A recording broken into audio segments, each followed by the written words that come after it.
signale qu'il y a des anniversaires. Wanatutangizia kwamba kuna kushangilia kutimiza kwa miaka. Graciel Tambwe. Kuna Graciel Tambwe 19 ans. Miaka 19. Seth Tambwe. Seth Tambwe 16 ans. Miaka 16. Jersey Chala. Jersey Chala 10 ans. Miaka 10. Shalom Moussao Inane. Shalom Moussao Binene. S'ils peuvent s'avancer pendant qu'on fredonne un petit chant. Wakati watatwimbia kanimbo kadogo wanaweza kukaribia. Plus de vieillesse. Je ne sais pas quel chant vous allez entonner.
Inclinons les têtes pour la prière.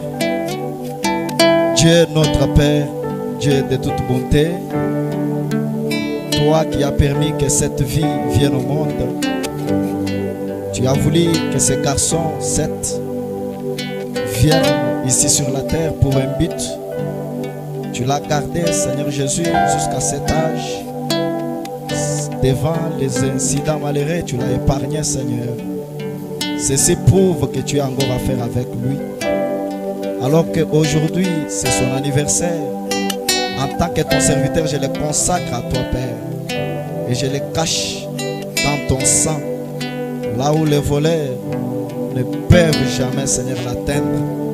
Bénis sa vie. Qu'il grandisse en stature, en sagesse. Et qu'il te serve, Seigneur.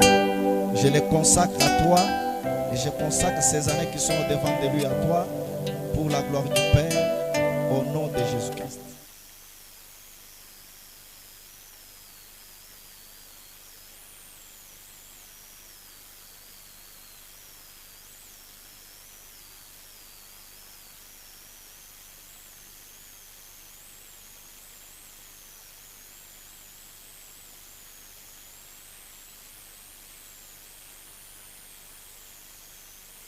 Je crois de tout mon cœur que c'est toi qui l'as protégé jusqu'ici. Puisse ton sang précieux le couvrir encore une fois, Père. Bénis les années qui sont devant de lui. Laisse qu'il te serve toute sa vie. Nous condamnons tous les esprits mauvais des ténèbres qui peuvent l'environner, Seigneur. Alors que nous vivons dans un âge mauvais, laisse qu'il grandisse, Seigneur, sous la crainte de ta parole. Laisse qu'il te serve, ô Dieu Tout-Puissant.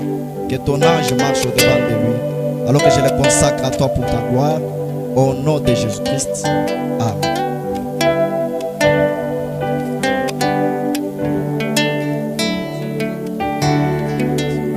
Divin Maître, divin Roi, encore une fois, nous te disons merci pour cette vie. 19 ans d'âge. Notre sœur Gracielle que tu as gardée protégée. Seigneur Dieu Tout-Puissant, alors que les jeunes filles de son âge ne connaissent plus ce message, mais toi tu as permis qu'elles puissent voir cette lumière. Puisses-tu, Seigneur, qui l'a protégée jusqu'ici, continue encore à protéger sa vie et à la cacher derrière ton sang, Seigneur. À la cacher derrière ta croix, nous la consacrons à toi. Oh Dieu, que la main sale de l'ennemi soit ôtée sur son chemin. Protège-la, qu'elle puisse, oh Dieu Tout-Puissant, devenir ta servante. Nous consacrons les années qui sont devant d'elle à toi pour ta propre gloire au nom de Jésus-Christ. Amen.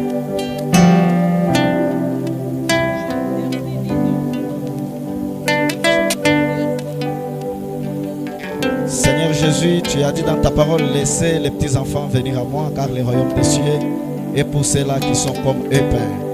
Nous avons cet enfant, Seigneur Dieu Tout-Puissant, cette fille, oh Dieu, qui totalise maintenant 10 ans. Toi, tu l'as gardé, Seigneur Jésus, il protégeait. Alors que les jeunes filles de son âge, d'autres sont rentrées à la maison.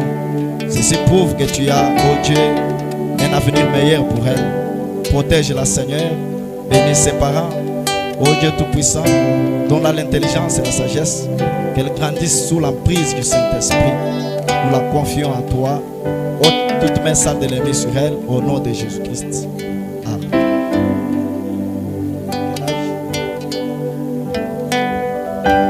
Tu veux mettre, tu as dit prier sans cesse. Nous consacrons notre bébé Shalom à toi qui totalise une année. Puisse ton sang, Seigneur, soit répandu sur lui, Seigneur Jésus. Dans ces temps méchants, ô Dieu, où la haine et la méchanceté est partout, laisse que le Saint-Esprit, ô Dieu, prenne le contrôle sur cette vie. Protège cet enfant, protège sa maman et son papa, Seigneur. Qu'il grandisse, Seigneur Jésus, sous la crainte du message et qu'il soit un témoignage pour ce précieux message. Que toutes mes salles de l'ennemi soient ôtées, ô Dieu, autour d'elle. Nous la consacrons à toi pour ta gloire, au nom de Jésus-Christ. Amen. Amen. Sans plus tarder, nous pouvons nous tenir rapidement debout pour lire la parole. Nous reprenons notre écriture de la semaine. Matthieu chapitre 5 verset 17 à 20. Et quand vous serez assis, nous allons ajouter Matthieu chapitre 22 verset 34 à 37. Nous lisons au nom du Seigneur Jésus-Christ. Ne croyez pas que je sois venu pour abolir la loi ou les prophètes. Je suis venu non pour abolir, mais pour accomplir. Car je vous le dis en vérité, tant que les ciels et la terre ne passeront point, il ne disparaîtra pas de la loi un seul iota ou un seul trait de lettre, jusqu'à ce que tout soit arrivé. Celui donc qui supprimera l'un de ses plus petits commandements et qui enseignera aux hommes à faire de même sera appelé le plus petit dans le royaume des cieux. Mais celui qui les observera et qui enseignera à les observer, celui-là sera appelé grand dans le royaume des cieux. Car je vous l'ai dit, si votre justice ne surpasse celle des scribes et des pharisiens, vous n'entrerez point dans le royaume des cieux. Alors que vous êtes assis, nous ajoutons Matthieu 22, 34. Les pharisiens ayant appris qu'il avait réduit au silence les Sadducéens, se rassemblèrent. Et l'un des docteurs de la loi lui fit cette question pour l'éprouver. Maître, quel est le plus grand commandement de la loi? Jésus lui répondit, tu aimeras le Seigneur ton Dieu de tout ton cœur, de toute ton âme et de toute ta pensée.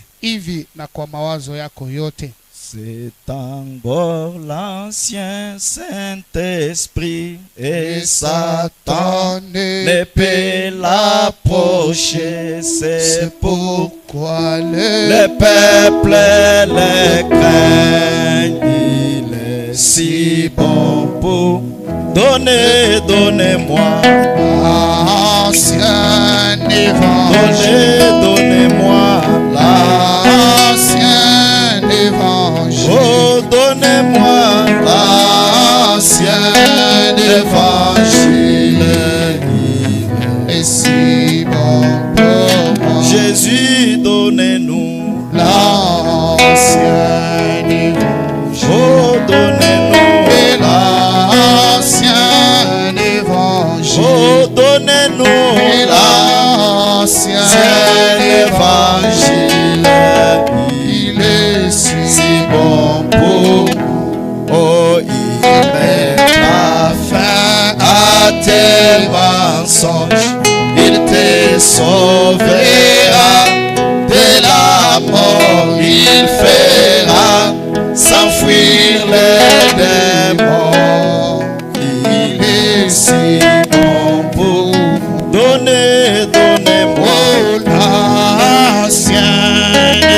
Oh, donnez-nous l'ancien. Donnez-moi l'ancien évangile. Il est si bon pour moi. Oh, il est bon. Je n'en veux d'autre. Car il me fait aimer mon frère. Il met toutes choses à découvert. Il est si bon pour donnez-moi l'ancien évangile. Oh, donnez-moi l'ancien évangile. Donnez-nous l'ancien évangile. Il est si bon pour moi. Oh, il était bon pour mon Père. Il fit bon pour Paul et Silas. Il était bon pour frère Branham. Il est si bon. Donnez-nous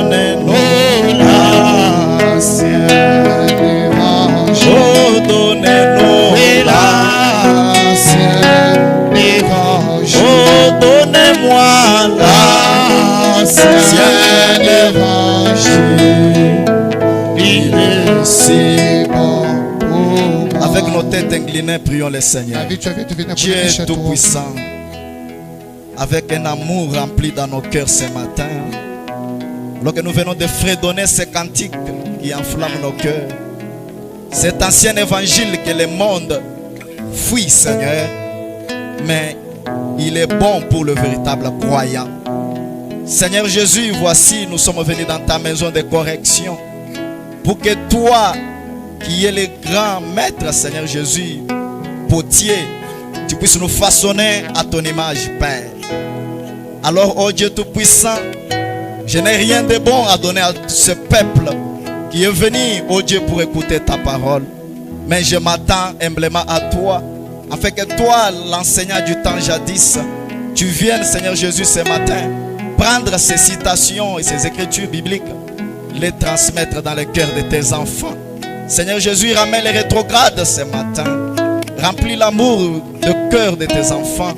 Seigneur Jésus-Christ, que chacun trouve la solution à son problème. Nous consacrons cette réunion du début à la fin à toi, Père. Et nous boutons dehors tous les esprits mauvais, Seigneur Jésus, qui peuvent venir pour nous déranger. Et nous consacrons cette réunion à toi. Alors que nous te prions que les anges de Dieu viennent se mêler à ces rassemblements. Nous comptons sur toi, Père. Laisse, oh Dieu, que le Saint-Esprit puisse s'émouvoir dans nos cœurs. Qu'en sortant, nous disions que nos cœurs brillaient quand il nous parlait. Merci, Seigneur Jésus, pour cette réunion. Merci, Seigneur Jésus, pour ta parole. Merci pour tout. Au nom de Jésus-Christ. Amen. Que le Seigneur vous bénisse encore une fois. Oui. Nous continuons avec notre thème sur observer tous les commandements. C'est aujourd'hui la deuxième semaine depuis que nous évoluons avec ce thème.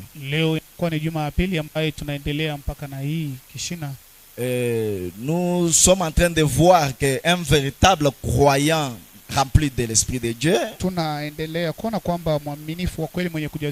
il a tout intérêt à observer chaque parole de la Bible, chaque statut, chaque recommandation et chaque commandement de Dieu. Voilà pourquoi la Bible elle-même est en train de dire, Jésus est en train de dire, que c'est lui qui ne parviendra pas à observer chaque commandement, ou c'est lui qui enseignera aux autres de ne plus observer les commandements, ou celui qui supprimera l'un de ses plus petits commandements, il sera appelé petit dans le royaume des cieux. ataitwa mdogo ndani ya ufalme wa mbingu. Mais celui qui enseignera les autres à les observer Ambaye atafundisha wengine kuheshimu sera appelé grand dans le royaume des cieux. ndo mwenyewe ataitwa mkuu ndani ya ufalme wa Et mbingu. les pharisiens qui avaient appris que Jésus avait réduit au silence les Sadducéens, Wafarisayo ambayo walisikia kwamba Yesu alinyamasisha ils sont venus lui Wasaddusayo, poser cette question. wakaja kumswali Yesu, Maître, quel est le plus grand commandement de la hebu loi? mwalimu tuambie ni nini amri kubwa kati ya maamri? Jésus leur répondit, Hivi Yesu kawajibu, tu aimeras le Seigneur ton Dieu de tout ton cœur, utapenda Bwana Mungu wako na moyo wako wote de toute ton âme na nafsi yote et de toute ta pensée. na tena kwa mawazo Et yako pendant la yote. semaine, nous étions en train de voir comment est-ce que l'amour de Dieu dans le cœur d'un croyant se définit. Katikati ya juma tulikuwa naona vipi mapendo ya Mungu inakuwa na maana ndani ya Frère moyo wa Branham nous avait mwaminifu. fait voir que l'amour de Dieu consiste à garder ses commandements. Ndugu mama, tunaonyesha kwamba mapendo ya Mungu ni kuheshimu kwa C'est-à-dire amri quelqu'un ne peut yake. pas dire que j'aime Jésus alors qu'il n'observe pas sa parole. Mtu asiwezi kusema nampenda Yesu na asiheshimu neno. Et nous avons vu avec Frère Na Branham tuliona na ndugu que Branham quelqu'un qui est amoureux de Jésus, ya kwamba mtu ambaye anampenda il Yesu met Jésus avant toute chose. eko naweka Yesu mbele ya Et le chochote. prophète nous a fait voir Na nabii qu'un alituonesha véritable croyant doit mettre Dieu avant son travail. ya kwamba mwaminifu wa kweli anapaswa kuweka Mungu mbele ya Il doit kazi mettre yake. Dieu avant son mari. Mungu anapaswa kuwa mbele ya mume Il doit wake. mettre Dieu avant sa femme. Mungu anapaswa kuwa mbele ya mke Il wake. doit mettre Dieu avant ses enfants. Anaweza kuweka Mungu mbele ya watoto. Donc Dieu doit prendre la première place dans chaque vie. Manake Mungu anapaswa kuwa wa kwanza mkila maisha. Et nous avons vu même avec la veuve de Sarepta, Na tuliona na mjane wa Sarepta pendant qu'il y avait une grande crise à cette époque-là, wakati kulikuwa ukosefu kubwa sana mwile elle wakati. était restée avec un peu de farine et un peu d'huile. Alibaki tu na unga chache na mafuta Mais toni. quand cette femme a vu venir Élie, le prophète, Wakati huyu binti alimwona kuja Elia nabii, lui demandant de lui faire d'abord cuire un gâteau, na akamwomba kwamba unifanyie mimi kwanza la mkate. femme n'a pas douté. Huyu msichana sikukataa. Frère Branham dit, Na ndugu mama anasema cette femme était de la calibre d'Élie. ule mwanamke alikuwa mwenye kuambatana Voilà na pourquoi Elia. Élie qui représentait la parole pour cette époque-là, Ndio maana Elia anaonesha neno mwile quand wakati il lui a demandé un gâteau, alipomuomba cette femme-là n'a pas douté et elle est allée vite faire le gâteau pour le prophète. yule mke asikushakia na alienda kumfanyia Et mkate Frère haraka. Branham nous a fait voir, Na ndugu mama alituonesha, voyez-vous, unaona, elle a mis Dieu avant ses enfants. aliweka Mungu mbele ya Et watoto quand wake. elle a fait cela, Na wakati alifanya Dieu ile, a béni ces choses. Dieu lui a ajouté plus de farine et plus d'huile. Et Frère Branham nous avait dit que nous, ce qui nous fait broncher d'une manière ou d'une autre, c'est parce que des fois nous ne nous rendons pas compte de la présence de Dieu autour de nous. ni ya kwamba mara nyingi hatuone kujua kwamba Mungu uko kando kando Frère Branham nasi. dit quand l'homme se rend compte que Dieu n'est pas près de lui, Wakati binadamu anaona kwamba Mungu hayuko pembeni il yake, va girer, ataweza il kulapa, va voler, anaweza il kuiba, va se mettre en colère, anaweza il kasirika, va faire n'importe quoi. anaweza kufanya izuru nini. Mais nous avons vu avec vous Lakini tuliona na nyinyi que David dans Psaume était en train de dire, kwamba Yahudi ndani ya Mazaburi alikuwa anasema, moi David j'ai constamment Dieu devant ma face. mimi Yahudi mara yote nina Mungu mbele ya uso Et wangu. Frère Branham a interprété cette écriture pour dire Na ndugu mama tafsiri andiko kwa kusema que cela signifie ile maana yake nini? David vivait dans la présence de Dieu constamment. Yahudi alikuwa muwepo wa Mungu kila Et mara. nous avions dit Na tulisema que c'est comme ça que doit être le véritable croyant. ya kwamba ni vile mwaminifu wa kweli anapaswa Et kuwa. le véritable croyant devrait vivre à tout moment dans une atmosphère. Na mwaminifu wa kweli anapaswa kuishi mkila wakati Et mwanga quand hewa. vous vivez dans une atmosphère, Na mkiwa ndani ya hanga hewa fulani, cela se mettra entre vous et les péchés. na ile itajiweka kama zuizo Parce kati que ya wewe Frère na Branham dhambi. nous avait dit, Sababu ndugu mama c'est alituambia ce qui empêcherait les croyants à commettre le mal. ndio yenyewe itafanya kwamba mwaminifu azuie kufanya Et ubaya. Frère Branham nous avait dit, Na ndugu mama alituambia vivez vivez comme si Jésus est à vos côtés. ya kwamba muishi kama vile Yesu yuko pembeni yenu. Faites quelque chose que vous ferez dans la présence de Jésus. Mfanye kitu kenye utajua kwamba hata Yesu akiwepo mtafanya. Et pour ce matin, nous sommes en train de continuer avec les mêmes Kwa thèmes. hiyo asubuhi tunaendelea tena na ile nukta. Nous avions parlé de la dîme et les offrandes comme l'un des commandements. Tulisema juu ya chekumi na sadaka kama vile Maintenant, nous moja sommes ya en train amri. de parler de l'amour de Dieu ou aimer Dieu Na sasa hivi tunasema kupenda comme Mungu l'un des plus grands commandements. kama mmoja ya maamri Si nous kubwa. avons encore le temps, nous allons encore ajouter un autre commandement et voir encore ça avec vous. Tukiwa tena na muda tutaongeza tena amri nyingine na tuone pamoja na ninyi. Souvent nous oublions pourquoi nous sommes sur la terre, mes frères. Mara nyingi tunasahau kwa nini tumekuja duniani. Personne de vous n'a demandé à Dieu de l'envoyer sur la terre. Kuna hata mtu mmoja katikati yenu alimwomba Nous nous Mungu sommes amtume retrouvés les duniani. êtres humains tels que nous sommes là. Tumejikuta binadamu kama tulivyo. Et nous ne comprenons même pas des fois pourquoi nous sommes ici sur la terre. Mara nyingine hatuelewi kwa nini tuko duniani. Je suis dans le message, la foi c'est notre victoire. Niko ndani ya mahubiri, imani ni ushindi wetu. Prêché le 4 octobre 58. Tarehe 4 mwezi wa 10. Comme je l'avais dit le dimanche passé. Vile nilisema juma Moi je ne iliyopita. crois pas que quelqu'un peut venir à l'église pour dormir. Siwezi kuamini kwamba mtu anaweza kuja kanisani juu ya kulala. L'autre fois quand moi je dormais à l'église, Zamani wakati nilikuwa nalala kanisani, c'est quand je n'avais pas encore le Saint-Esprit. ni wakati nilikuwa sina bado Roho Mtakatifu. Écoutez ce que Frère Branham dit. Msikie kile ndugu mama anasema hapa. Au point 25 ou 18 selon d'autres traductions. Mwaya 25 wala 18. Je pense qu'il nous serait avantageux Nadhani kwamba ni faida kwetu à nous tous sisi wote de nous asseoir ya kukaa et de nous demander d'abord na kujiuliza kwanza pourquoi nous sommes ici. kwa nini tuko hapa. C'est ça le grand problème. Hilo ndo shida kwanza. Quelqu'un est là, Mtu yuko hapa il pense qu'il est là seulement pour son travail. anadhani kwamba yuko hapa tu juu ya C'est kazi. pourquoi il travaille même, il ne paye même pas la part de Dieu dans ce qu'il fait. Ndio maana akitumika asilipe chekumi.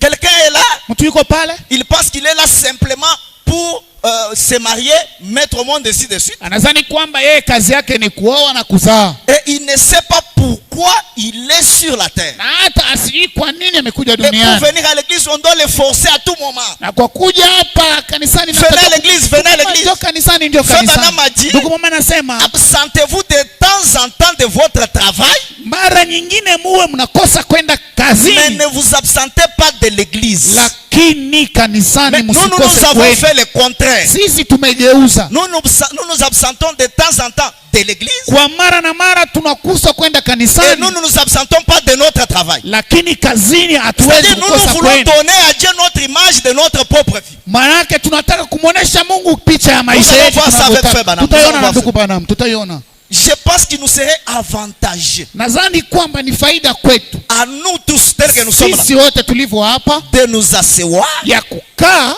et de nous demander na kujiswali, pourquoi moi ici je suis sur la terre. kwa nini mimi huyu niko duniani? Pourquoi je suis un homme, pourquoi je suis une femme. Kwa nini mimi ni mwanaume wala mwanamke? Qu'est-ce que Dieu attend de moi en tant qu'homme. Ni nini Mungu anasubiria kwangu kama vile Qu'est-ce que binadamu? Dieu attend de moi en tant que croyant du message. Ni nini Mungu anasubiria kwangu? Donnez-moi un peu de volume s'il vous plaît. Munipatie Parce que je ne mniongezee veux kwa pas kwanza. beaucoup crier, je veux que les enfants de Dieu entendent le message très bien ce matin. Sipende nilalamike, napenda msikie vizuri Nous vitu ambavyo tous nous nasema. devons nous asseoir et de nous demander d'abord pourquoi nous sommes ici. Sisi wote tunapaswa kukaa na kujiuliza kwa nini tuko hapa. Écoutez très bien ce qui suit. Msikie ifuatayo. Et quel est cet être Hiki kiumbe ni kiumbe gani? qui a été assez aimable Kenyewe kilipenda sana pour nous amener ici? mwatua ya kwamba itulete duniani. Quel est cet être aimable Ni kiumbe gani kia qui mapendo? m'a pris moi, qui m'a amené ici? Kenyewe kinanichukua mimi kinanileta hapa En duniani. 1920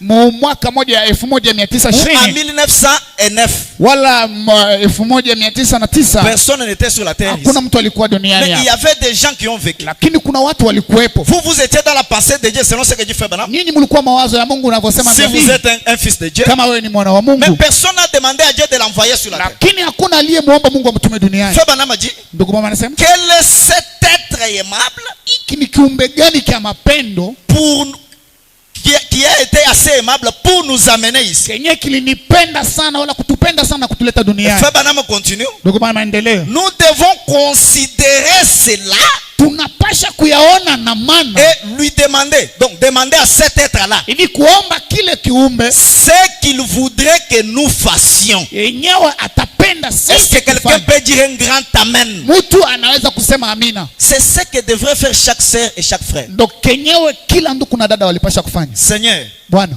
tu as été assez aimable ulinipenda sana pour m'amener sur la ya terre. kwamba unanileta duniani. Je te dis merci pour cela. Mimi nakushukuru kwa Mais ile. qu'est-ce que tu veux que je fasse pour toi? Sasa ni nini unataka nikufanyie? Mais nous faisons le contraire. Sisi tunafanya tofauti. Nous voulons dicter à Dieu ce que lui doit faire pour nous. Sisi tunapenda tumwambie Mungu atufanyie bila tunataka. Frère Branham continue, il dit, Ndugu mama endelea nasema. le but que nous sommes venus accomplir. Lengo ambaye tunakuja kutimiza. Chacun de nous est ici pour un but Kila mmoja wetu ana lengo et un objectif précis. na hana kifukuzio fulani Ce qu'il a envisagé pour nous. ambacho yeye anatayarisha juu yetu. Frère Branham dit, mais il semble que nous désirons juste suivre le monde. Ndugu mama anasema inaonekana kwamba tunapenda kufuata dunia. Amen. Ah, La guérison divine. uponyaji wa kimungu 19 décembre 54. mwaka wa Je vais parler petit à petit parce que je vais livrer un certain message ce matin. 1954 napenda nileta ujumbe moja fulani ya asubuhi. Au point 213. Mu haya 213. Frère Branham dit, Ndugu mama anasema combien nous devrions être amoureux de lui. mara ngapi tulipashwa kumupenda. Cet aimable, infaillible Saint de Dieu. Mpendwa na mtakatifu wa Mungu. Combien nous devrions l'aimer et laisser que toute autre chose soit secondaire. Mara ngapi tulipashwa kumupenda na kuacha vitu vingine vile. Quelle chose, frère Branham? Vitu gani ndugu bwana? Il dit tout. Nasema yote. Même votre foyer. Hata jamaa yenu. Mimi niko hapa paka ndio ndo yangu, foyer yangu. Moi je suis là pour ma famille, pour mon foyer. Et la vie de foyer, la vie de ménage prend la place de Dieu dans votre cœur. Maisha ya jamii inafanya kwamba inachukua nafasi ya Mungu roho. Ndugu mama anasema aujourd'hui les canaux des gens sont bouchés. Leo mamifereji yote imefungwa. Les gens n'entendent plus la voix de Dieu leur parler. Watu wasikie tena sauti ya Mungu inawaongelesha. Parce que leurs canaux sont tellement bouchés avec les affaires professionnelles. Sababu ile mifereji yote inafungwa na makazi. Avec la vie du foyer. Na maisha ya jamii. Avec la vie de ménage. Maisha ya kunyumba. Donc tu as pris 99% à toi-même et ta vie du foyer. Unabeba 99% unaweka pale. Et tu as laissé à Jésus 1%. Na unaachia Yesu. Et quand tu viens à l'église, tu chantes j'aime Jésus, j'aime Jésus. Na unakuja kanisani unaimba nampenda Yesu. Et tu veux qu'on te dise reçois l'argent, reçois la guérison alors que l'amour de Dieu n'est même pas dans ton cœur. Na unapenda tukwambie pokea pesa, pokea kazi wakati unapenda. Nous ce matin. Hii ni hole kwetu sisi. Baba continue il dit. Ndugu mama endelea nasema. Votre foyer. Jamii yenu. Votre famille. Jamaa yenu. Moi je n'aime pas que quelqu'un touche à ma famille. Pende mtu akuse jamaa yangu. Si quelqu'un touche à ma famille, je vais mourir. Mtu akikusa jamaa yangu alors que ça devrait être si quelqu'un touche à la parole, je vais mourir. Kama mtu anagusa neno mimi. Est-ce que je peux entendre un grand amen? Eti mtu anaweza kusema amina. Frère Branham dit tout. Ndugu mama anasema yote. Tout les vôtres. Yote wote wenu. Toute autre chose est secondaire. Vitu vyote vio vya pili. Celui qui ne renonce pas à son père, mwenyewe amkatai baba yake, à sa mère, mama yake, à sa sœur, dada yake, à son frère, ndugu yake, à son mari, kwa mume wake, à sa femme, mke wake, à ses enfants, watoto wake, ou à son foyer, wala wa jamaa yake, quoi que ce soit, aizuru nini pour me suivre, juu ya kunifata, n'est pas digne d'être appelé mien. Asistahili kuita wangu. Est-ce que quelqu'un peut dire un grand amen? Mtu anaweza kusema amina kubwa. Il y a des sœurs aujourd'hui. Kuna wadada leo. Son mari peut lui demander même des choses qui ne sont pas dans la parole. Mume wake anaweza kumwomba kitu ambacho hakina ndani ya elle fait pour plaire à son mari, méprisant la parole. Atafanya juu ya kufurahisha. Ce n'est pas l'attitude d'une chrétienne remplie du Saint-Esprit. hali ya Mkristo mwenye kuamini. Est-ce que quelqu'un peut dire amen à ça? Eti mtu anaweza kusema amina kwa ile. Celui qui ne peut pas sacrifier son père, sa mère, ses enfants, ainsi de suite. Ule ambaye hawezi kukataa familia yake na vyote. Pour me suivre moi Jésus. Ya kunifuata mimi Yesu. Il n'est pas mien. Ana wangu. Et je vous ai dit pendant la semaine que Jésus n'est rien d'autre que la parole de Dieu. Jésus n'est pas le vent. Jésus est la parole. Et cette parole, c'est le Saint-Esprit qui est placé dans ton cœur. Amen. Pouvons-nous voir Jésus? 19 juin 58. Est-ce que vous croyez Frère Branham? Qui croit Frère Branham? Que Dieu vous bénisse richement. J'aime prêcher à un auditoire qui croit Frère Branham à 100%. Pouvons-nous voir Jésus? 19 juin 58. Moi je suis Dieu converti. Écoutez Frère Branham qui est un converti. Au point 26. Il est arrivé à la maison de son ami. Frère Branham parle de Philippe. Quand Philippe a vu le Messie, j'ai parlé de cela pendant la semaine. Quand Philippe a vu les signes messianiques, il s'est converti. Et écoutez maintenant les signes que Philippe a manifestés. Il est allé vers Nathanaël. Il est arrivé à la maison de son ami. Ça c'est un bon signe. Il parle de Philippe. Il était converti. Il voulait en parler à son ami. Vous voyez? Quand Philippe a vu Dieu dans la chair humaine, il était converti. Il voulait en parler à son ami. Toi, depuis que tu as cru que la plénitude était en Frère Branham, combien d'amis à qui tu as parlé de cela? Combien tu as amené à l'église ce matin? Alors que Frère Branham a dit, vous n'avez pas le droit d'entendre l'évangile 2 fois. Alors qu'il y a quelqu'un d'autre qui n'a jamais entendu. Est-ce que tu es un converti, oui ou non? Continuons la lecture. Un homme et une femme, un garçon ou une fille qui est véritablement converti. Frère Branham dit véritablement. C'est-à-dire certaines personnes sont converties mais pas véritablement. La chose qui occupe la première place dans leur vie,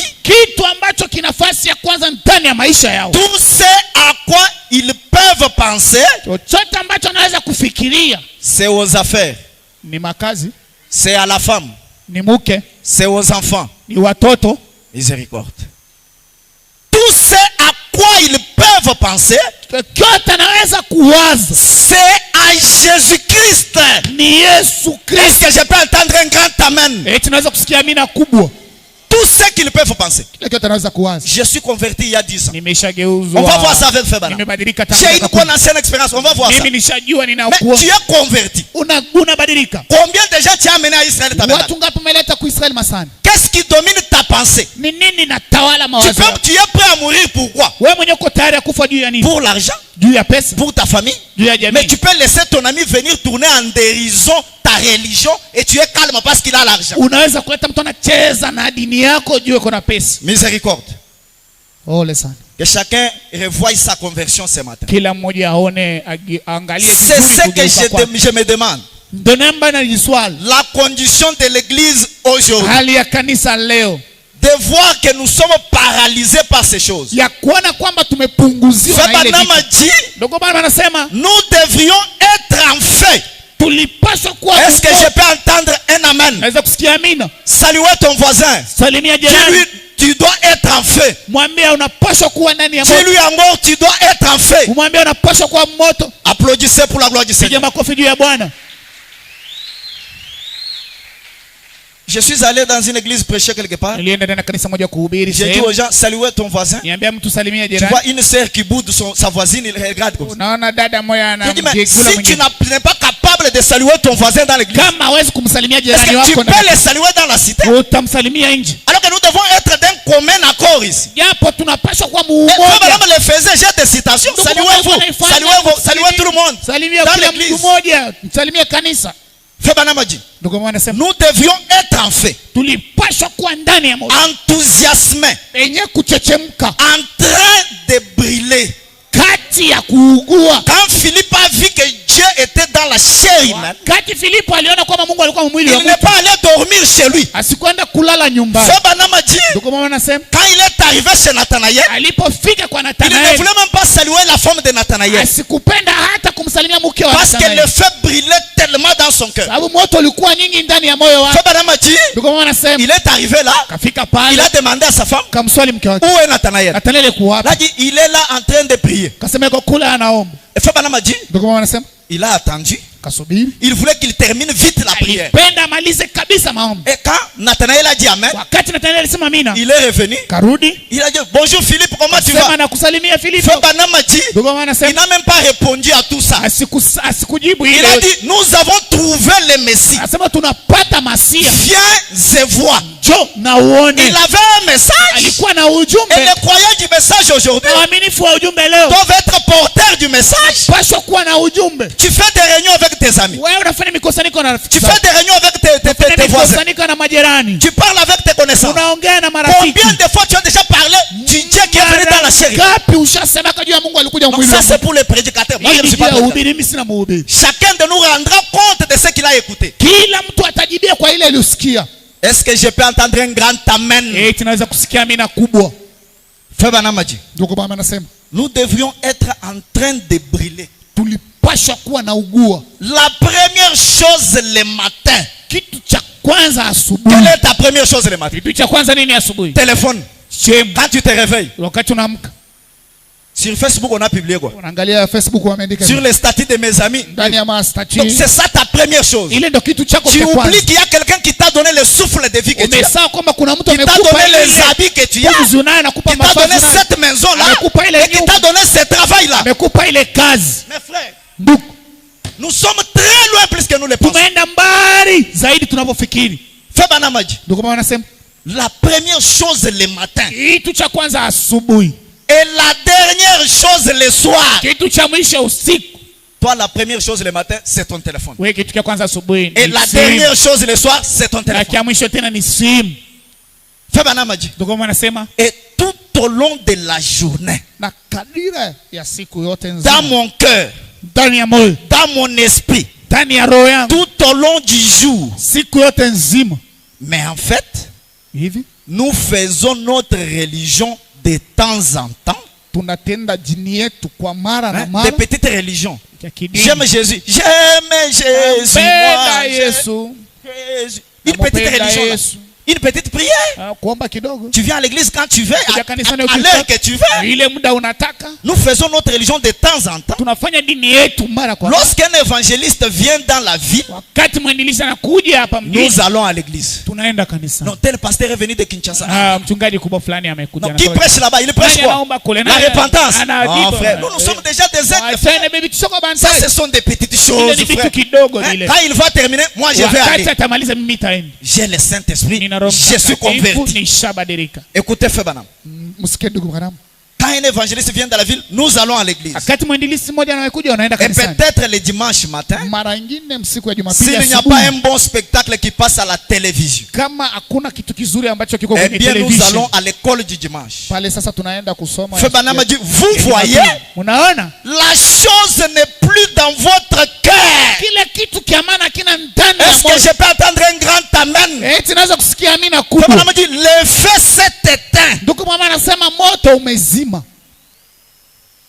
Frère, nous avons cru le message longtemps. Une petite religion. L'agneau et la colombe. L'agneau. L'église et sa condition plutôt. Au point 41.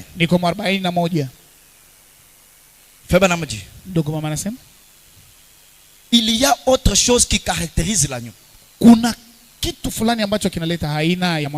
L'agneau consent volontiers à renoncer à ses droits. Nous avons quitté un peu la conversion. Maintenant nous sommes dans l'agneau. Parce que un véritable croyant, c'est le type d'un agneau. Et le Saint-Esprit est la colombe. Écoutez maintenant, Febanam. L'agneau consent volontiers à renoncer à ses droits. Oh, Dieu désire que nous soyons des agneaux. Mais si souvent nous ne voulons pas renoncer à nos droits, abandonner à nos droits, il y en a tant parmi vous qui disent, eh bien, j'ai des droits, frère Branham, j'ai des droits, j'ai des droits. Ce que lui a fait là, il a pris ma chose. C'est mon droit, c'est mon droit. C'est mon droit de l'insulter aussi. C'est mon droit de répondre aussi. Écoutez, frère Branham dit, c'est vrai. Mais êtes-vous prêt à renoncer à vos droits? C'est mon droit d'utiliser le téléphone. C'est mon droit de chatter. C'est mon droit, c'est mon droit, c'est mon droit. Êtes-vous prêt à renoncer à vos droits? Êtes-vous d'accord d'abandonner vos droits? Écoutez ce qui suit. Afin que Dieu puisse vous conduire. Beaucoup de gens conduisent Jésus. J'ai le Saint-Esprit, c'est lui qui conduit son Saint-Esprit. En son esprit, il met là lui dire, fais ça. Même si le Saint-Esprit lui chuchote quelque chose, quelqu'un t'a fait du mal. Maintenant, il y a un sentiment, il met des colères qui s'élèvent en toi. Maintenant, tu sens une petite voix qui te dit, la parole dit, ne réponds pas les mal par les mal. Non, c'est mon droit de lui répondre. C'est mon droit. Et tu attaques la personne. Et la colombe s'enfuit. Frère Branham a dit, êtes-vous prêt d'abandonner vos droits afin que Dieu puisse vous conduire? C'est ce qui arrive avec nos églises aujourd'hui. Dans leur grande majorité. Alors que la douceur de l'agneau de Dieu, nous sommes censés être des agneaux. Mais nous sommes devenus tout, sauf des agneaux. Nous sommes devenus tout, sauf des agneaux. Et c'est pour cette raison qu'aussitôt que nous prenons cette attitude, la colombe du Saint-Esprit prend son envol et s'en va. Et quand la colombe est déjà partie, tu restes un simulacre. Tu fais ta religion. Tu peux venir à l'église chanter, prier. Mais cet amour-là qui enflammait ton cœur autrefois n'est plus en toi. Ce sentiment-là de te consacrer la nuit, de te consacrer la journée, tu ne l'as plus. Parce que la colombe ne supporte pas des mauvaises attitudes. Est-ce que je peux entendre un grand amen? Écoutez ce que fait Branham dit. Écoutez ce que fait Branham dit. La porte à l'intérieur de la porte. Allons-y petit à petit. Le 9 février 58. Au point 30. En effet, je dis que c'est la plus grande chose que vous ayez faite. Quand vous avez laissé Jésus entrer dans votre cœur. Jésus est déjà dans mon cœur. Il est déjà entré dans mon cœur. On ne refuse pas, c'est très bien. Écoutez, Frère Branham. Frère Branham dit c'est la meilleure des choses que vous avez fait. De faire entrer Jésus dans votre cœur. Frère Branham dit c'est le plus grand acte que vous ayez jamais posé. Cela vous a fait passer de la mort à la vie. Laissez Jésus entrer dans votre cœur. Écoutez maintenant très bien. Mais alors, après qu'il est entré, est-il le bienvenu dans chaque porte de votre maison? Jésus est entré à moi. Jésus m'a baptisé du Saint-Esprit. C'est très bien. Il est entré en toi. Est-il le bienvenu dans chaque porte de ta maison? C'est ça la chose suivante. Oh, certainement. Oh, kweli kweli. Vous allez accepter son salut. Mtakubali wokovu Vous ne wake. voulez pas aller en enfer. Mtakataa kwenda Mais lakini allez-vous le laisser être votre Seigneur? Tutamwacha kuwa Bwana yako. C'est ça le grand problème avec l'église aujourd'hui. Ndio shida na kanisa leo. Que Jésus soit mon guérisseur. Yesu awe mponyaji wangu. Je suis l'Éternel Dieu qui te guérit de toutes tes maladies. Amen. Je te bénirai. Amen. Je te sauve. Amen. Amen. Est-ce que Jésus est-il ton Seigneur? Est-ce que Jésus, depuis que tu l'as accepté, est-il ton maître? Écoutez, frère Branham. Allez-vous le laisser être votre Seigneur? Il veut entrer et être celui qui dirige. Est-ce que je peux entendre un grand amen? Beaucoup de gens aujourd'hui prennent Jésus comme leur petit garçon de course. Frère, nous jouons avec la parole. Le grand Dieu du ciel, nous le prenons comme un petit garçon de course. Seigneur, va me prendre l'argent. Seigneur, donne-moi la guérison. Seigneur, donne-moi la santé. Seigneur, donne-moi ceci. Quand il te dit prie, non, je suis fatigué. Toi reste calme.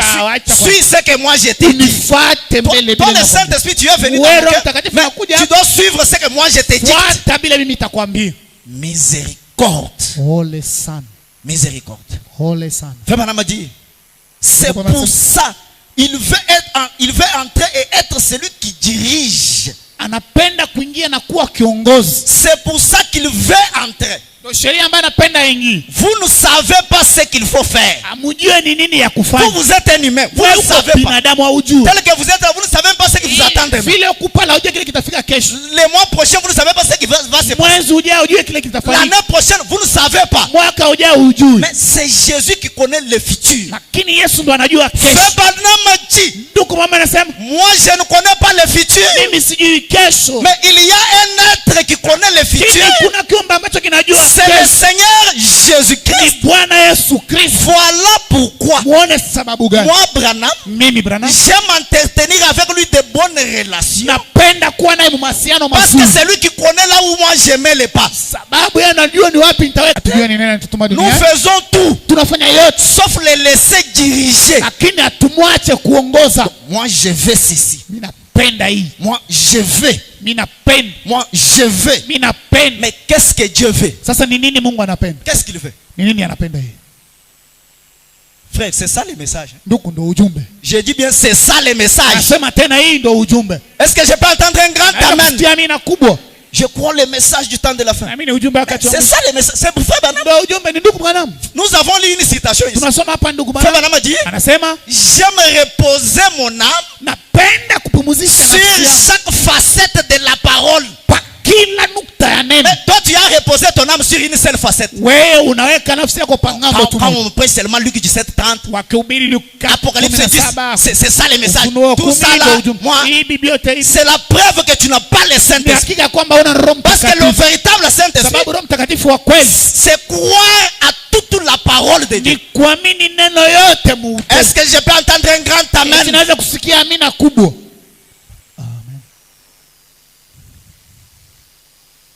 Frère Branham a dit, vous ne savez pas ce qu'il faut faire.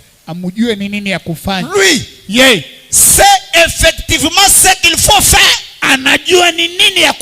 Comme il est invisible, tu es prêt à obéir ton patron. Même s'il te dit d'aller acheter les cigarettes parce qu'il te nourrit. Mais tu es incapable de s'en tenir à la parole strictement. Amen. Amen. Frère, nous sommes environnés par une grande nuée de témoins. Les trois Hébreux, Shadrach, Meshach et Abednego, ils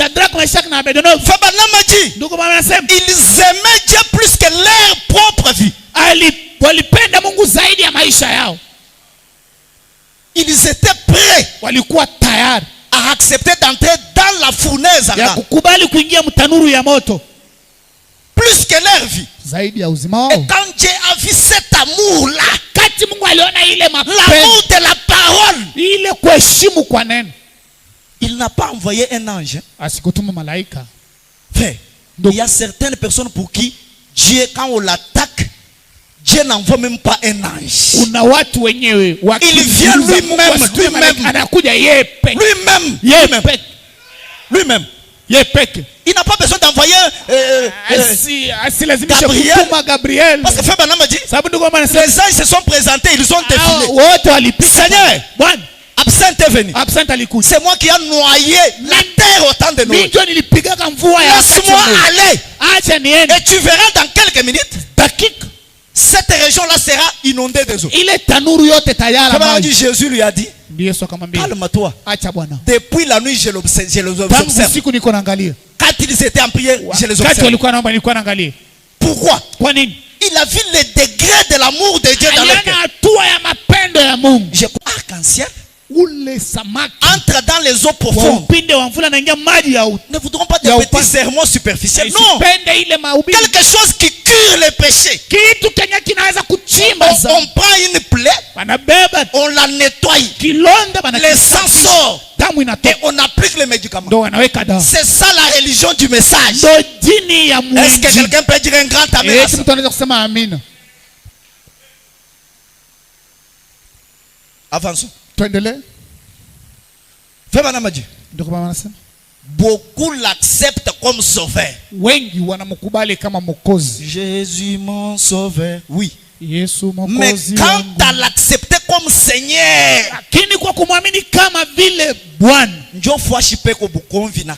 c'est là qu'il y a la vraie guerre avec l'église. 16 heures juste. 16 heures je dois fermer mon travail pour aller à l'église. Les clients, parce que c'est le moment comme ça que le diable envoie les clients. Les clients viennent. Wow. Frère, est-ce que oui, utamaliza Mungu frère? Mais mon frère, l'église, il y a toujours. Alors que Frère Branham m'a dit, l'heure de culte, Dieu vous attend à l'église. Pour que Dieu soit votre Seigneur. Quand il est Seigneur, il règne. Quand il est Seigneur, il domine. Quand il est Seigneur, il conduit chaque pas. Tu peux te réveiller le matin. Il te dit ne sors pas toute la journée. Seigneur, mais j'ai des rendez-vous de l'argent. Ne sors pas aujourd'hui. Prie toute la journée. Parce qu'il y a quelque chose de mauvais qui va t'arriver. Tu commences à lire la Bible, à chanter. On te prend comme un fou. Parce que Jésus est ton Seigneur. Est-ce que je peux entendre un amen? Mais quand vous êtes un croyant charnel, un humain du 1er au 30, tu vis toujours dans ton esprit. Je vais aller à Kasumbalès. Je vais aller à Kolwezi. Je vais aller à Kin. Est-ce que tu as consulté avant d'y aller? Maintenant quand tu trouves un accident, Jésus, c'est Jésus. Un garçon de course, il n'a pas la première place dans ta vie. Quand tu l'accepté comme Seigneur, c'est différent. Quelle différence entre sauveur et Seigneur? Écoutez maintenant.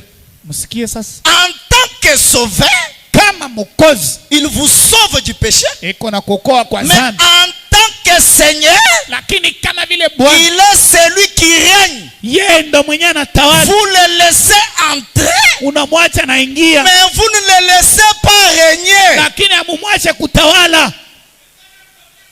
Que le Saint-Esprit entre dans les gens. Mais quand le Saint-Esprit entre, Seigneur, donne-moi le Saint-Esprit. Donne-moi l'adoption. Mais quand l'adoption entre, est-ce qu'il règne? Est-ce qu'il règne? Est-ce que tu es prêt à renoncer à ton travail pour Jésus?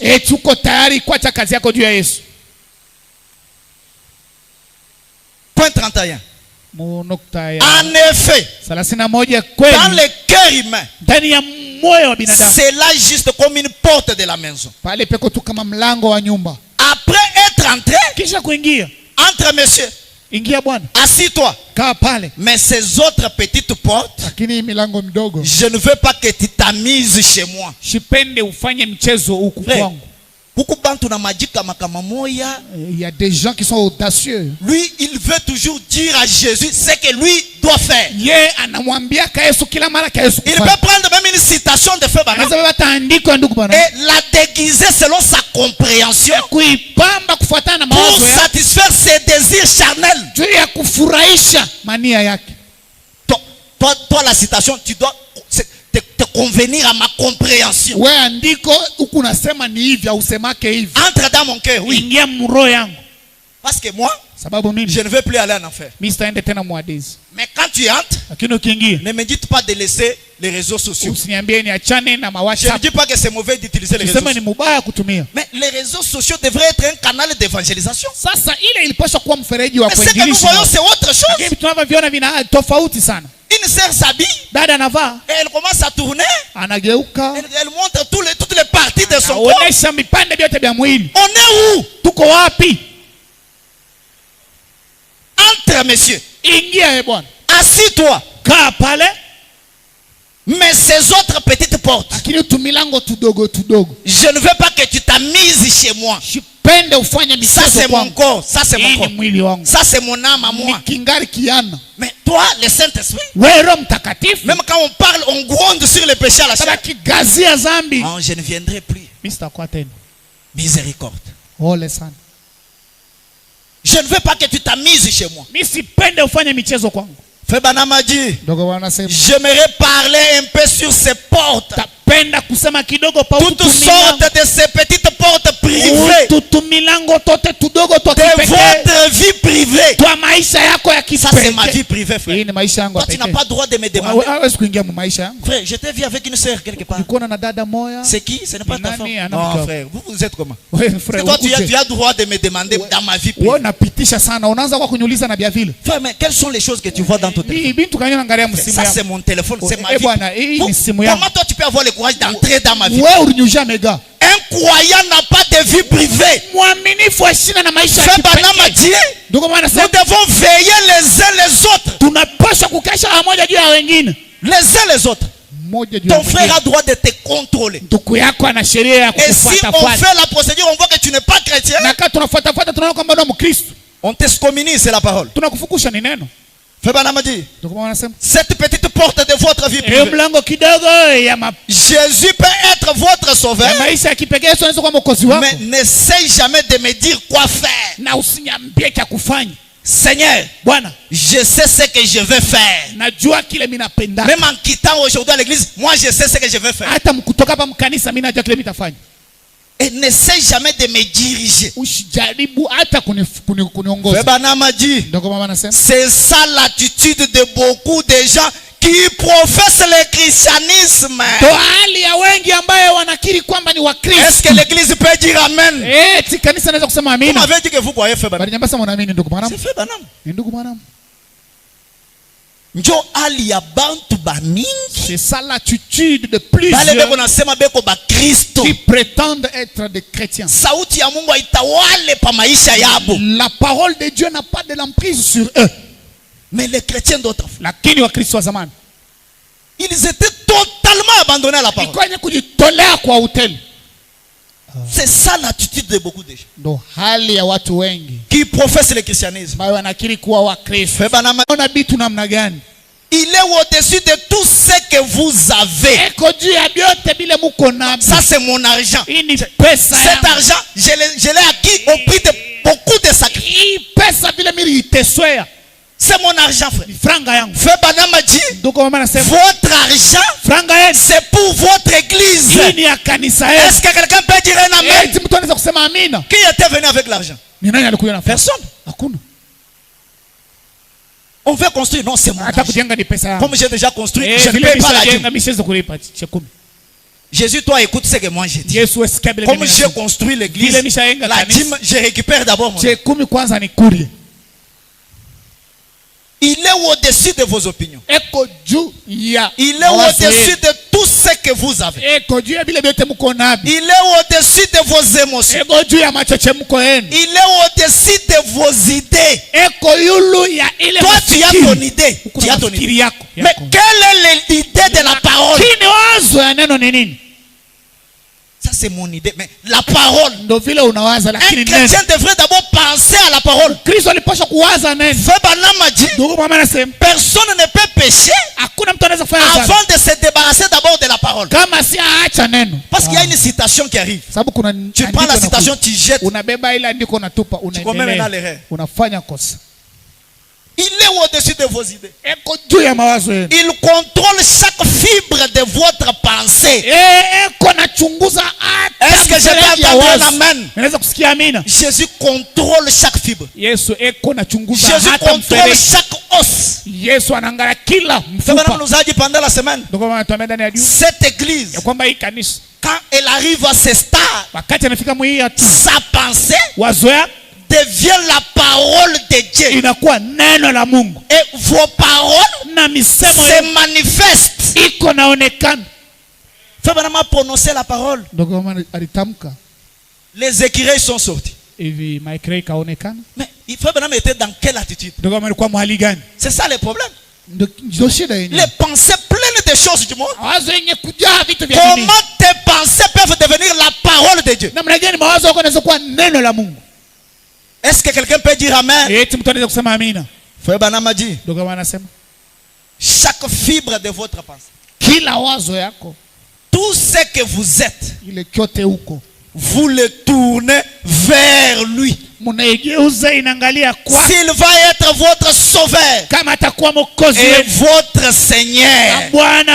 Et ma prière ce matin est que Israël tabernacle, les hommes et les femmes, prennent Jésus comme leur Seigneur. Amen. Jacques chapitre 2 verset 20 à 24. Veux-tu savoir, ô homme vain, que la foi sans les œuvres est inutile? Abraham, notre père, ne fut-il pas justifié par les œuvres lorsqu'il offrit son fils Isaac sur l'autel? Tu vois que la foi agissait avec ses œuvres et que par les œuvres la foi fut rendue parfaite. Ainsi s'accomplit ce que dit l'Écriture. Qu'est-ce que dit l'Écriture? Abraham crie à Dieu et cela lui fit imputer à justice. Et il fut appelé ami de Dieu. Vous voyez que l'homme est justifié par les œuvres et non par la foi seulement. Ça c'est Jacques. Il dit que Abraham a été justifié par les œuvres quand il a donné en sacrifice son fils Isaac. Et Dieu a justifié Abraham. Écoutez maintenant. Romains chapitre 4 verset 1 à 3. Que dirons-nous donc qu'Abraham, notre père, a obtenu selon la chair? Si Abraham a été justifié par les œuvres, il a sujet de se glorifier, mais non devant Dieu. Car que dit l'Écriture? Abraham crie à Dieu et cela lui fit imputer à justice. Est-ce que vous voyez? Jacques lui dit, Abraham a été justifié par ses œuvres quand il a pris son fils Isaac et lui a donné en sacrifice. Maintenant ici Paul dit que Abraham crie à Dieu et cela lui fit imputer à justice. Donc Paul est en train de dire que c'est quand Abraham a crié la parole de Dieu. Comme ce matin, toi et moi, nous croyons dans les messagers William Branham. Nous croyons dans le Fils de Dieu Jésus-Christ. Et nous sommes justifiés par la foi. Mais Jacques dit qu'Abraham n'était pas justifié simplement comme cela. Mais c'est parce qu'il a manifesté les œuvres de sa foi. Déjà une contradiction se soulève. Justification par la foi. Justification par les œuvres. Quand tu lis ces deux écritures, tu n'as pas d'idée claire. Écoutez maintenant l'interprète divin de la parole. C'est un grand aigle. Amen. Amen. La foi sans les œuvres est morte. Au point 22. Maintenant, avant tout, c'est comme si Paul, en parlant dans Romains, au chapitre 4, il justifie Abraham par la foi. Paul justifie Abraham par la foi. Et Jacques les justifie par les œuvres. Écoutez très bien, Frère Branham. Cependant, cela ne se contredit pas. Pourquoi, Frère Branham, ça ne se contredit pas? Paul parlait de ce que Dieu voyait dans Abraham. Paul, lui, parlait de ce que Dieu voyait en Abraham. Quelqu'un qui a cru dans sa parole et qui a reçu la foi dans le fait de croire dans sa parole. Et c'est ce que Dieu lui voit dans Abraham. Une personne juste qui croit la parole et qui est justifiée. Et Jacques parlait de ce que l'homme voyait dans Abraham. Un croyant a deux parties. Il y a une partie que Dieu voit ton cœur et une autre partie que nous voulons aussi voir. Non frère, tu peux parler tel que tu parles là. C'est Dieu seul qui connaît mon cœur. Dieu connaît. Dieu connaît. Moi je suis un chrétien. Dieu connaît. Mais nous devons aussi voir. Est-ce que je peux entendre un amen? Frère Branham continue. Jacques parlait de ce que l'homme voyait dans Abraham. Paul parlait de ce que Dieu avait vu dans Abraham. Dans Genèse 6, quand il lui avait dit qu'il aurait 7 enfants par Sarah, et Abraham crie en Dieu, et cela lui fit imputer à justice. Il a crié la promesse. C'est ce que Dieu voyait. Écoutez maintenant ce qui suit. Et ensuite, Jacques, en parlant, il parlait de ce que l'homme avait vu dans Genèse 22. Là où Abraham avait donné Isaac en sacrifice. Abraham a cru par la foi. Il a quitté son pays. Il a cru dans la parole de Dieu. Ce n'était pas la fin. Je crois le message. Je crois le message. Ce n'est pas la fin. Il y a une autre partie de sacrifice à faire. Est-ce que je peux entendre un grand amen? Et Abraham, il est notre père de la foi. Frère Branham a dit, voyez ce que la foi. Dieu voit la foi que vous avez. Mais vos voisins voyez ce que sont vos œuvres. Voisin bako. Est-ce que banakuyo sema unaamini Dieu dans la chair humaine? Est-ce qu'ils savent que tu crois Dieu dans la chair humaine? Non, Dieu connaît, Dieu connaît. Mais La manière dont tu parles aux gens. Ta vie dans ton entourage. Tu peux sauter. Ne sautez pas plus haut que votre. Et au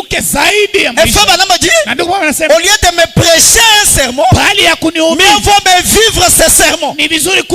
Comme moi je suis prédicateur. Voyez, nous les prédicateurs frères. Comme un prédicateur me disait, il avait bien enfilé avec sa chemise. J'ai dit, ah, tu es bien habillé. Mais dit, vous voyez, nous les prédicateurs, depuis que j'ai eu le ministère, nous devons bien nous habiller. Je suis ministre. Frère Branham m'a dit, un prédicateur n'est pas plus grand qu'un ivrogne qui est converti hier. Est-ce que je peux entendre un amen? Je ne parle pas au ciel parce que je prêche. Ce sont les dons. Et les dons et les appels sont sans repentir. Quelqu'un peut prêcher comme une boule de feu. Mais Frère Branham m'a dit, regardez à sa vie. Je suis prédicateur, frère. Moi, quand je prêche, tout le monde est debout. Ce n'est pas ça le problème. Le problème, c'est ce qui est en toi qui se manifeste. Est-ce que quelqu'un peut dire un grand amen?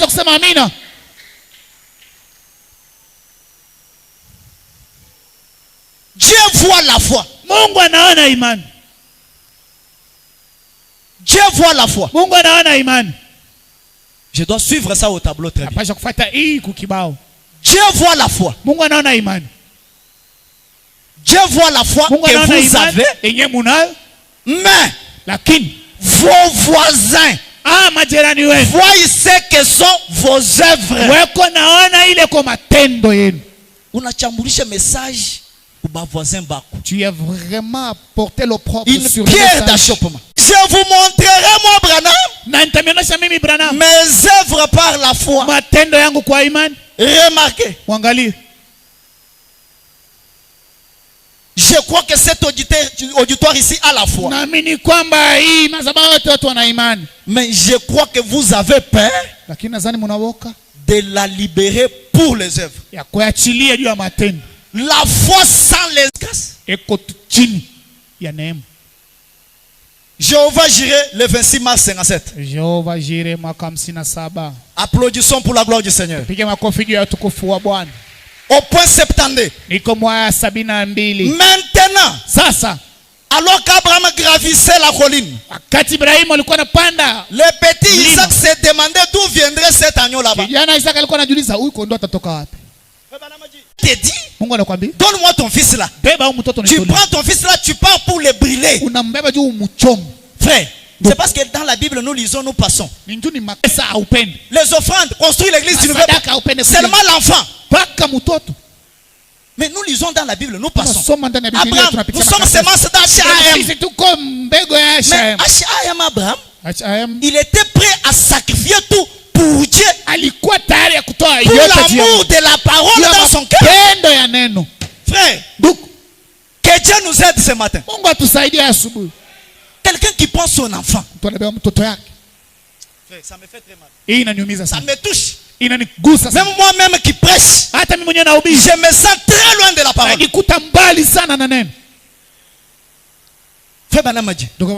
Vous devez aimer Dieu mieux que votre femme. Tous les jours, ma femme a dit, ma femme. C'est bien, l'homme doit aimer la femme. C'est la deuxième chose après le salut. Ta femme a pris la place de Dieu. Tu ne pries plus, ma femme. Miséricorde. Frère Branham a dit, devez aimer Dieu mieux que votre femme.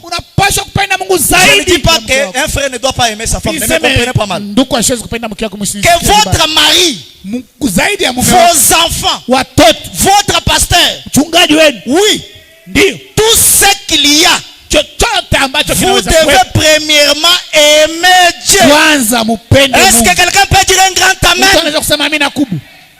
Mais regarde le degré de ton amour envers Dieu.